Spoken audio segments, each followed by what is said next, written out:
Hello everyone, আমার নতুন একটা ব্লগে সবাইকে স্বাগত। আজ আমি আমাদের লাইফের একটা গুড নিউজ শেয়ার করতে চলেছি। আমি কাবেরী আর আমরা থাকি ব্যাঙ্গালোরে।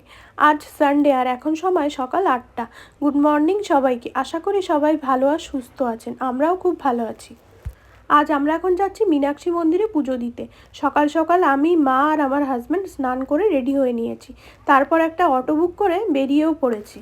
মন্দিরটা আমাদের বাড়ি থেকে খুব বেশি দূরে নয়, যেতে মোটামুটি 10 মিনিট মতো সময় লাগবে। মন্দিরে পৌঁছে পুজো দেওয়ার জন্য আমরা কিছু ফল ফুল নিয়ে নিলাম মন্দিরের সামনের একটা দোকান থেকে।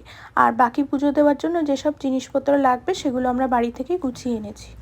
আজকের পুজো দিতে আসার মূল কারণ হচ্ছে আমাদের ফ্যামিলিতে একজন নতুন সদস্য আসতে চলেছে, তার মঙ্গল কামনার জন্য ঠাকুরকে পুজো দেওয়া। চলুন এবার মন্দিরের ভেতরে যাওয়া যাক। আমরা প্রথমে ভেতরে গিয়েই মন্দিরের পুরোহিতকে পুজোর জন্য পুজো সামগ্রীগুলো দিয়ে দিলাম। মা কী কারণে পুজো দেওয়া হবে আর আমাদের দুজনের নাম করে পুজো দিতে বলে দিলেন। আজ আমরা পুজোর জন্য পঞ্চামৃতও নিয়ে গেছিলাম। পুজোর পর এটা আমাকে খাইয়ে দেওয়া হবে।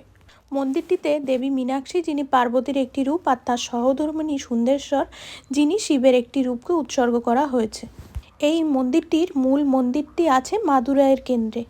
পুজো দেওয়ার পর পুরো মন্দিরটাই আমরা ঘুরে দেখলাম।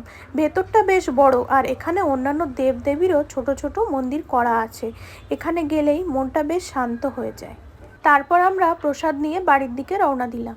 এখন সময় 10টা মতো বাজে। এটা হলো মন্দিরের দেওয়া প্রসাদ আর আমরা যে ফল মিষ্টি নিয়ে গেছিলাম সেটা। আর পঞ্চামৃতটা পুজোর পর কিছুটা খেয়েছিলাম, আর বাকি যেটা ছিল মা বললো এখন খেয়ে নিতে। তারপর বাকি প্রসাদটাও খেলাম। প্রসাদটা খেতেও দুর্দান্ত লাগছে।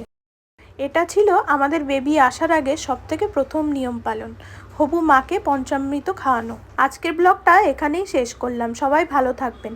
নতুন একটা ব্লগে আবার দেখা হবে। আমার ভিডিওগুলো যদি ভালো লেগে থাকে তাহলে অবশ্যই ফলো করে পাশে থাকবেন। Thank you.